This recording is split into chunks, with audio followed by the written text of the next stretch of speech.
skillets to gifts for the family dog. And tonight, the movie It's a Wonderful Life. And one thing in that movie still being made in America. Can you guess?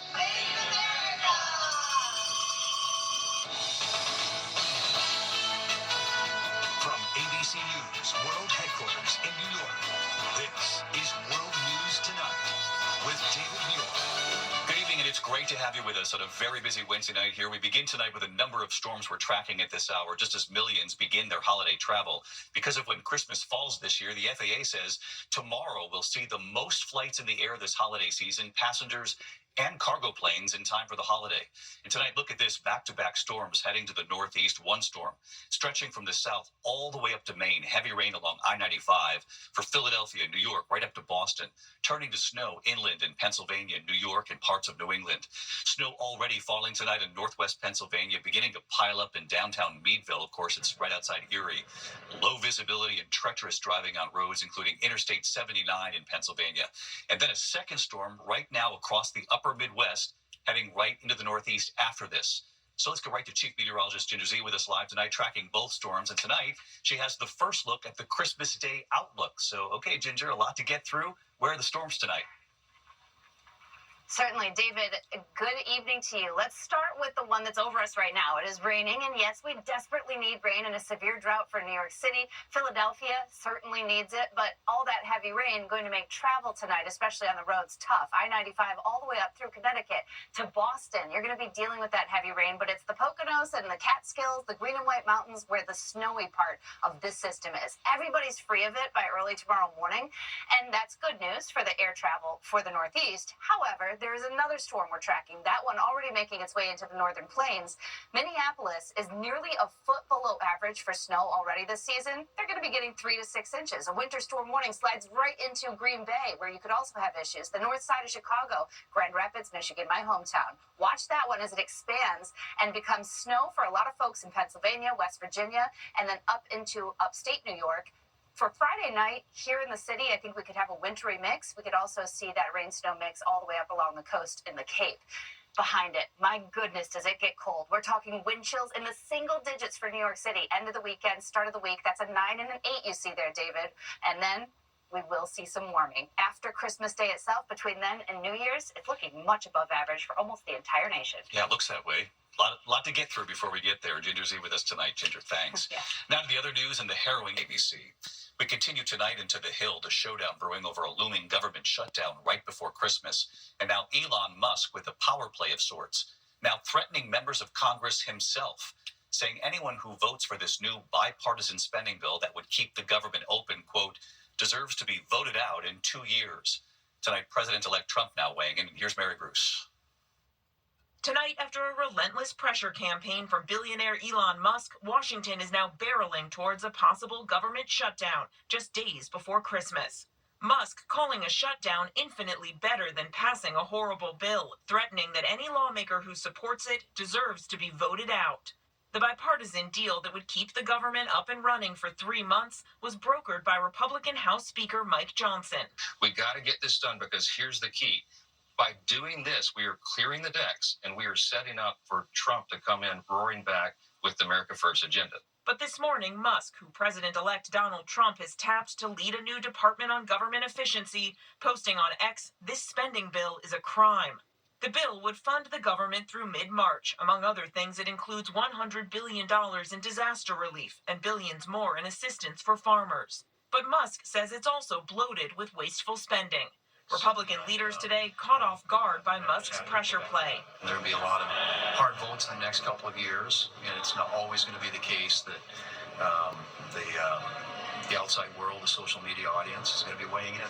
If Congress doesn't pass the bill by Saturday and the government shuts down, millions of federal workers could head into the holidays without paychecks. Some will be furloughed, others asked to work without pay. That includes some members of the military and other critical government workers like TSA agents and air traffic controllers, just as the holiday travel craze begins. Late today, Trump finally weighing in, criticizing the bill without telling Republicans exactly what to do, urging them to get smart and tough. But Democrats tonight are blunt. House Republicans will now own any harm that is visited upon the American people that results from a government shutdown or worse. And David, another headline here tonight. The House Ethics Committee has quietly voted to release its report on former Congressman Matt Gaetz, Donald Trump's first pick to be Attorney General. They've been investigating him for sexual misconduct and illicit drug use. Gaetz saying in a statement in part, quote, "In my single days, I often sent funds to women I dated, even some I never dated, but who asked. I never had sexual contact with someone under 18. It's embarrassing, though not criminal, that I probably partied, womanized, drank, and smoked more than I should have earlier in life. I live a different life now." David. Mary Bruce, live up on the Hill tonight. Mary, thank you. I'm sure lawmakers on the Hill also saw what happened with the economy today. The Dow closing down more than 1,000 points tonight, a 10-day losing streak. It comes as the Federal Reserve cut interest rates today, another quarter percentage point. The Fed Chief Jerome Powell saying only a couple more cuts coming. The Dow closing down for the 10th straight day for the first time since 1974, a streak that long, after setting 48 record highs this year. Let's get right to our chief economics correspondent, Rebecca Jarvis, with us live tonight. And Rebecca, what's driving this? David, it was the message delivered today from Fed Chair Powell. There will be fewer interest rate cuts next year than anticipated. That means borrowing costs, everything from a new mortgage to a car loan to your credit cards, will stay higher for longer. And that is what drove stocks plunging 1,100 points for the Dow, the longest losing streak, as you said, since 1974 when Ford was president. The Fed acknowledging today that getting inflation lower, back to what we would consider normal, has been tricky. It will take longer. The one piece of decent news today is that the cut means your credit card bill will be a little bit lower next year, although it will be just a little bit. David? All right, Rebecca Jarvis following the markets for us. Rebecca, thanks as always. We turn tonight to the growing concern over bird flu right here in the U.S. Tonight, California, in fact, declaring a state of emergency now because of the sheer number of cases there. And tonight, the CDC now revealing the first case of severe bird flu in a human here in the U.S. ABC Steve Osunsami at the CDC in Atlanta tonight. California's state of emergency tonight will give public health officials more resources and people to fight the bird flu virus that spread from animals to humans and made dozens of farm workers sick. This year alone, tens of millions of birds have been killed in America from exposure to the avian virus, and 61 people have already gotten sick, half of them in California. But tonight is the first time authorities are reporting that an American is seriously sick. They're only sharing that the sick patient, now hospitalized, lives in Louisiana, is over 65, had underlying medical conditions, and caught the virus from sick and dead birds in their backyard and not on a farm. What is striking here is that this is the first serious illness, one that required hospitalization. Most earlier cases were mild or asymptomatic. Currently, there is no human-to-human spread, and this is very important because the risk to the general public still is very low. Most of the human cases have come from the disease spreading to cows, chickens, and turkeys, and then to farm workers who worked with the sick animals. It's one of the reasons why the price of eggs is up more than 37% since last year. Scientists here at the CDC are warning Americans about handling dead animals, in particular birds and chickens, and they underline that the case that they're focusing on with the person who is seriously ill, that the contact happened at that person's home. David? Yeah, we got to watch this very closely in the weeks and months ahead. Steve, thank you. When we come back tonight, the images coming in from on board a cruise ship. Authorities investigating the death of an unruly American passenger. You're going to see the alarming video, what played out on board. Also, the new warning tonight about a drug often given to dogs and what they're saying about this. And our Made in America Christmas is back tonight. Here's the hint. Something from the movie It's a Wonderful Life, still being made in America. Can you guess?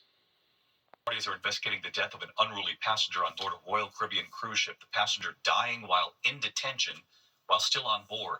The navigator of the seas sailing from Los Angeles to Ensenada, Mexico. Authorities say the video shows Michael Virgil trying to kick down a door.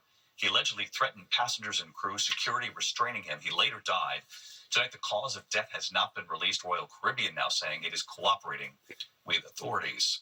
When we come back here tonight, the new FDA warning about a popular drug given to dogs. Also, quite a discovery in a backyard outside New York City. They could not believe this. And our Made in America Christmas tonight, something from It's a Wonderful Life, still being made in America. To the index, the FDA issuing an urgent warning tonight for vets and dog owners about a widely used painkiller given to help dogs with arthritis. The agency says the drug Librela could lead to dangerous side effects, including seizures, loss of muscle control, possibly death. The FDA reviewing more than 3,600 cases. Drug maker Zoetis insists the drug is safe. A remarkable find tonight in a backyard in Orange County, New York, outside New York City. A homeowner uncovering the prehistoric jaw of a mastodon while gardening. First 2 teeth, then another 2 more, some bone fragments, and then the jaw. The mastodon has been extinct for about 13,000 years.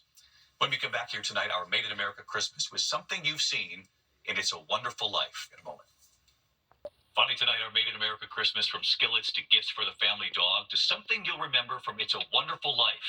George Bailey might like this one. Tonight, hard to believe Christmas just 1 week away. This is a Fraser fir? Yeah, it's a Fraser. Look at this beauty. This year, your ideas from California, Colorado, Florida, Georgia, Missouri, Minnesota, Montana, Oregon, Vermont, Virginia, New York, and New Jersey, where those firefighters, those 2 brothers, kicked it off. A little Made in America Christmas, 100%.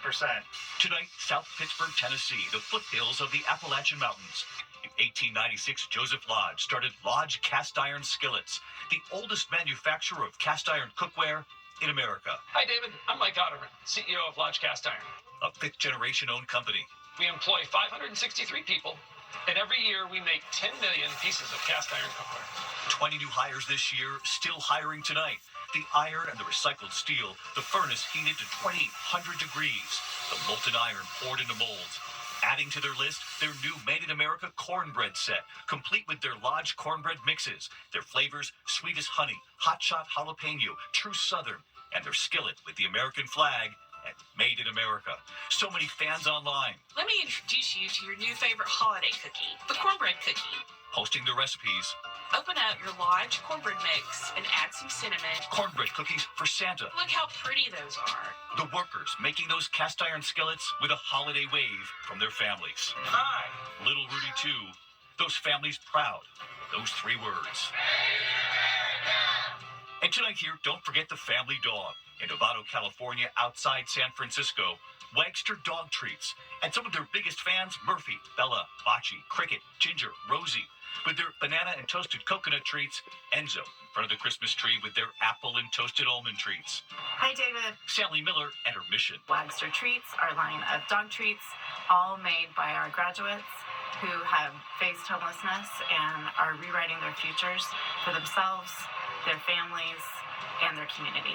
Proceeds support nonprofit job training, sending workers to the Fresh Starts Culinary Academy. Hi, David. Lily and Austin, both bakers. We're so happy to have learned a life skill that we can pass on to others. We just want to say thank you for your support and wish you happy holidays. 26 workers in all, more than 26,000 bags of treats this year. And we all know the movie It's a Wonderful Life. Look, Daddy, teacher says every time a bell rings, an angel gets his wings. That's right. That's right. That bell was made in America. Bevan Bell since 1832 from East Hampton, Connecticut, south of Hartford. Hi, David. Cece Bevan, president and 6th-generation owner. Cowbells to ornament bells and sleigh bells. Why don't you come inside and we'll show you how we make bells here. 25 workers making more than 500,000 bells a year. Hi, David. Abdurrahim Hussein on the job 18 years. Hi, David. Shannon Tusher on assembly. I am assembling our famous It's a Wonderful Life bell made here in America. Tonight, one more wonderful idea from It's a Wonderful Life. With those 3 words, we gather George Bailey would have liked to. We love Made in America. We love It's a Wonderful Life, too. And I'll see you right back here tomorrow night. Good night.